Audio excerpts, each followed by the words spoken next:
Halo pecinta film, kali ini aku bakal membawakan alur film bergenre fantasi dari Amerika Serikat berlatar tahun 1995. Film ini berjudul The House with a Clock in Its Wall, yang dirilis pada tahun 2018 kemarin, mengisahkan seorang anak kecil laki-laki bernama Louis Bernevat yang mengalami kejadian aneh semenjak tinggal bersama pamannya. Sebelum lanjut, biasakan like dan subscribe. Di awal film, Louis mendapat surat panggilan pamannya dari Jonathan Bernevat yang menyuruh tinggal bersama di Michigan. Ia memberikan sejumlah uang dan tiket untuk Louis. Malamnya, Louis menempuh perjalanan ke rumah pamannya di Michigan menggunakan bus. Louis akhirnya sampai di pergantian terakhir di New BTW Michigan. Paman Jonathan pun menjemput Louis di halte. Mereka berdua menuju rumah Tuan Jonathan. Saat sampai di depan rumah tersebut, Louis merasa heran dan kaget karena rumahnya terlihat horor dan tema seperti Halloween. Pertama kali masuk ke dalam rumah tersebut, Louis melihat setiap dinding tersebut banyak sekali jam. Pada saat Louis memasuki atau menaiki tangga, ternyata muncul seorang wanita dari bilik jam yang besar. Ia memperkenalkan diri yang bernama Nyonya Florence Menels. Ia teman dari pamannya Louis. Mereka tinggal bersama di rumah tua tersebut. Seperti biasa, terjadi pertengkaran kecil antara Nyonya Florence dan paman Jonathan layaknya anak kecil yang saling mengatai dengan sebutan lucu. Mereka akhirnya berkumpul bersama. Louis diajak bermain poker. Karena sebelumnya Louis tidak pernah bermain poker, ya jadinya dia tidak tahu bagaimana cara mainnya. Tapi ajaibnya, ia selalu menang karena kartu yang Louis pegang selalu berubah terlihat seperti magic. Louis pun terbangun dari tempat tidurnya mendengarkan langkah kaki dan cahaya dari senter. Karena penasaran, ia mengikuti cahaya senter tersebut dan setelah dia mati, ternyata itu adalah paman Jonathan yang sedang mengecek di balik dinding rumah. Ia seperti mencari sesuatu. Louis yang sedang mengawasi pamannya dikagetkan suara jam yang berdetak seram. Akhirnya, ia masuk ke dalam kamarnya dengan perasaan yang masih gemetaran. Pada pagi harinya, Louis sudah masuk sekolah. Teman Louis mengenal Louis orang yang aneh dengan kacamata Google yang dipakainya. Saat perjalanan pulang sekolah, Louis dipanggil Teddy Torogen. Dia adalah teman sekelas Louis. Teddy menyuruh Louis melempar bola ke arahnya. Sembari bermain, Teddy menanyakan tempat tinggal Louis dan ia tidak menyangka Louis tinggal di rumah tua tersebut. Menurut Terby, dulu ada pria tua mati di sana dan rumah itu berhantu. Di malam itu, Louis memimpikan ibunya dalam mimpinya. Louis menceritakan rumah yang ditinggalinya sekarang mengerikan. Dindingnya banyak sekali jam dan mengira paman Jonathan menyembunyikan sesuatu. Dan ibunya pun menjawab bahwa memang benar paman Jonathan menyembunyikan sesuatu dari Louis dan Louis dalam bahaya.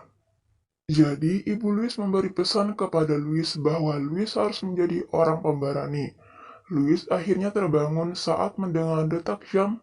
Louis melihat pamannya sedang berada di ruang dan sedang membicarakan sesuatu. Louis merasa kaget karena pamannya sedang mengayunkan kapak ke tembok dan seperti mencari sesuatu. Louis pun ketakutan sambil teriak minta tolong. Louis pergi ke kamarnya dengan tergesa-gesa ia membawa kopernya dan lari keluar rumah tersebut. Tapi saat dirinya sampai di tangga rumah, lukisan kebo yang ada di dinding bergerak dan membentuk tulisan Donko. Patung-patung, jam dinding, piano, kursi, semua bergerak dan mengeluarkan suara seakan menyuruh Louis jangan pergi. Paman Jonathan datang mengagetkan Louis. Louis dengan paniknya mengatakan kepada Paman Jonathan rumah tersebut menyerangnya dan apakah Paman Jonathan akan membunuhnya dengan kapak. Karena penasaran Louis, akhirnya Paman Jonathan mengajak Louis ke sebuah ruangan. Ruangan tersebut seperti perpustakaan, dikelilingi banyak sekali buku-buku tentang sihir. Louis baru sadar ternyata pamannya ahli sihir. Pamannya menceritakan dulunya rumah itu awalnya dimiliki seorang ahli sihir pasangan suami istri bernama Isaac Isher dan Selena Isher.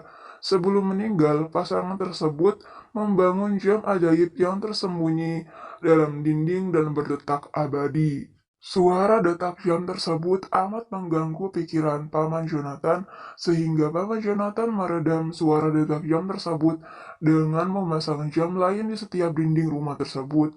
Namun hal itu tidak juga berhasil, sehingga setiap malamnya Paman Jonathan mengelilingi rumah mencari jam tersebut.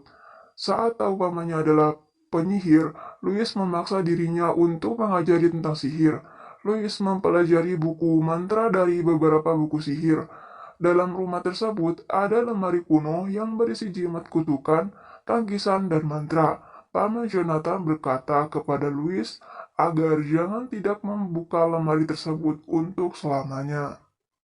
Di ruangan bawah tanah, Paman Jonathan membuka buku milik Isaac Isher.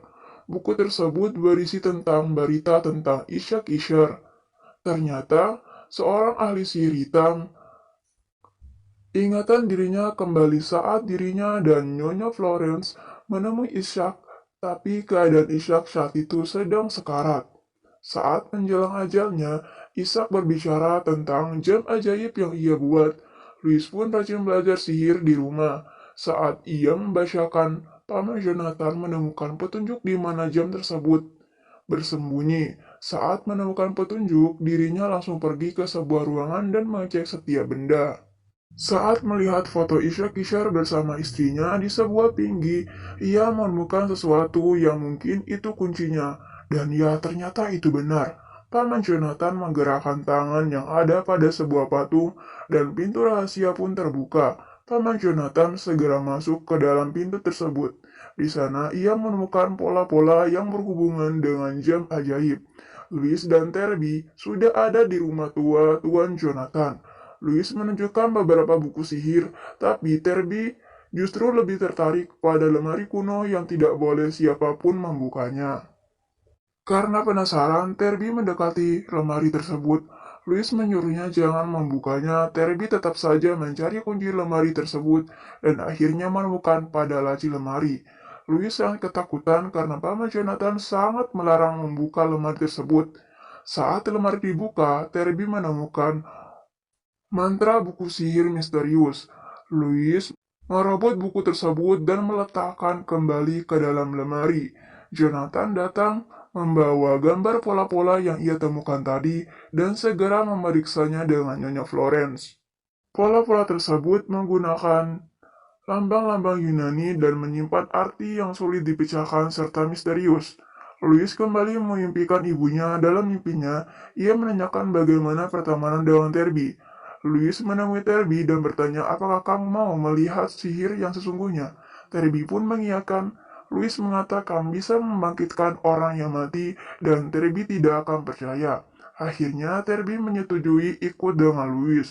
Louis mengambil buku sihir terlarang dan membawanya ke pemakaman. Mereka menemukan kuburan yang akan dibangkitkan, tapi buku yang dipegang Louis menunjukkan pada suatu makam.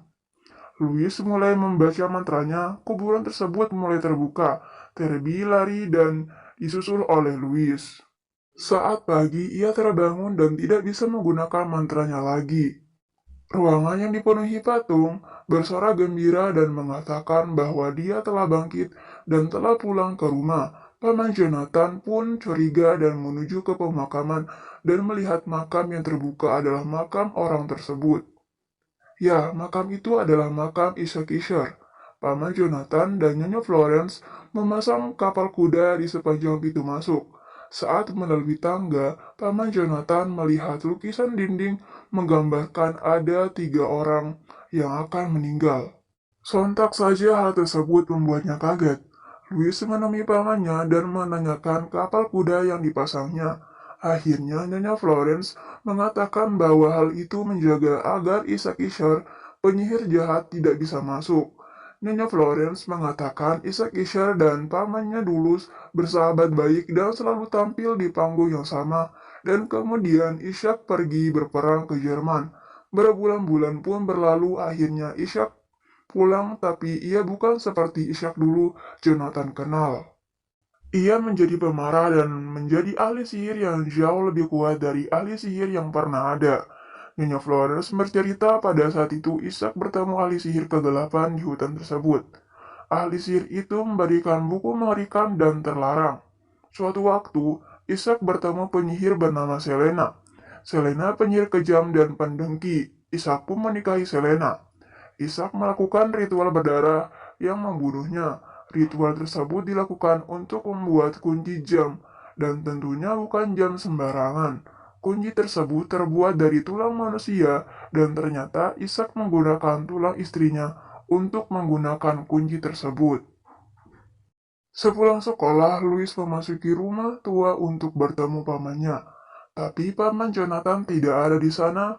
Kemudian ia menemukan pola-pola misterius tergeletak di meja. Keanehan pun terjadi. Buku-buku yang ada di perpustakaan berterbangan layaknya burung dan mencakar-cakar tubuh Louis. Louis mengatakan bisa membaca pola-pola gambar misterius tersebut. Mereka pergi ke sebuah kafe karena Louis membutuhkan overtime, katanya. Mereka mulai memecahkan kode-kode pola tersebut. Ternyata jam itu diciptakan untuk menghancurkan segalanya, tapi tidak untuk mengakhiri dunia, melainkan mengembalikan seperti awal mula. Jam tersebut memundur pada awal waktu. Jika seandainya semua dibuat mundur, maka semuanya akan lenyap. Malam itu, Louis, Paman Jonathan, dan Nyonya Florence pulang ke rumah tua. Ternyata Ishak terlebih dahulu masuk ke dalam rumah tersebut. Dan iya, Ishak kembali ke rumah tua untuk menemukan kuncinya dari jam ajaib.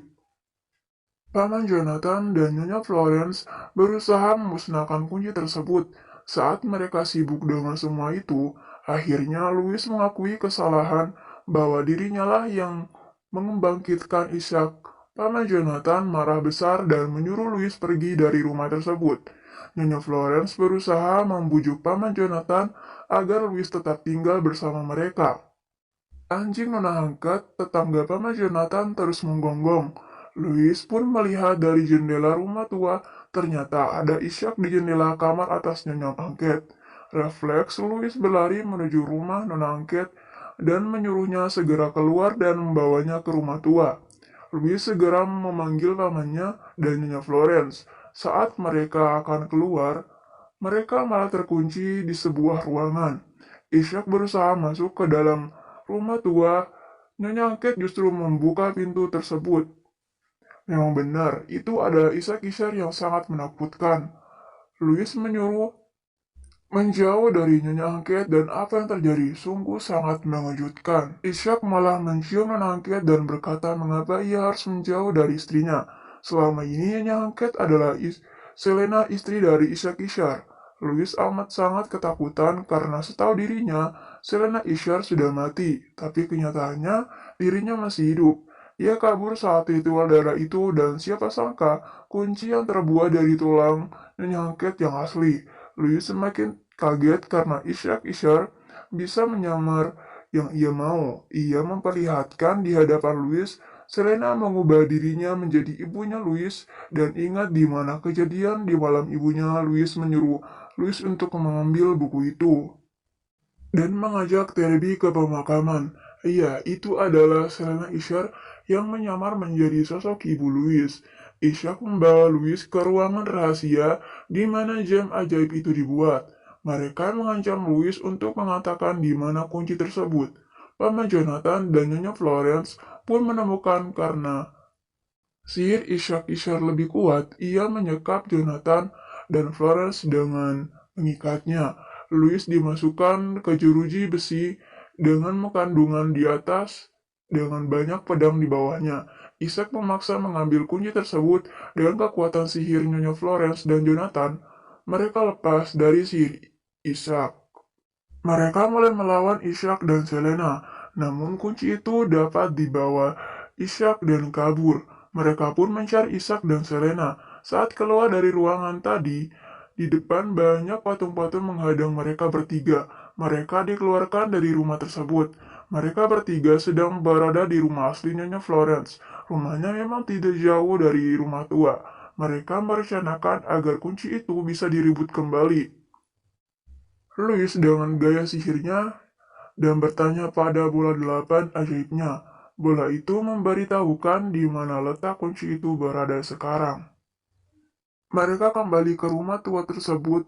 Seperti diduga, si isi rumah tersebut menyerang mereka bertiga dengan strategi sihir yang direncanakan Nyonya Florence dapat mengalahkan patung-patung tersebut.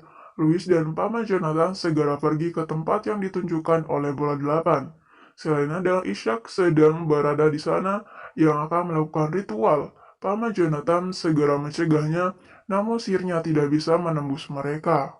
Ritual pun dimulai, jam yang tersembunyi mulai terlihat. Ishak mengajak Selena memasuki jam tersebut. Paman Jonathan membuat duplikat kunci jam dengan kartu yang ia miliki.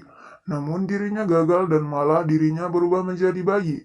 Louis berusaha menghentikan jam tersebut dengan bola 8 yang dimilikinya saat yang ditunggu Ishak dan Selena akan tiba. Suasana saat itu di langit berubah merah dan terjadi gerhana bulan. Waktu mulai mundur, orang-orang yang sedang berkumpul terkena kilatan merah dan musnah di tempat jam ajaib. Louis sedang berjuang untuk mematikan jam tersebut. Bola 8 yang ia lemparkan ke mesin jam menyangkut ke sana. Putaran jam pun menjadi tidak teratur. Dengan tekad yang gigih, Louis mencoba sihir yang ia kuasai, dan sihir tersebut mengenai Ishak dan Selena. Mereka terlempar dan masuk ke dalam mesin dan musnah. Jam ajaib pun berhenti berputar, dan Paman Jonathan kembali ke bentuk semula. Pada akhirnya, Louis lah yang dapat mengalahkan Ishak dan Selena. Di sekolah, Louis direbutkan temannya untuk masuk ke tim basket, dan film pun selesai.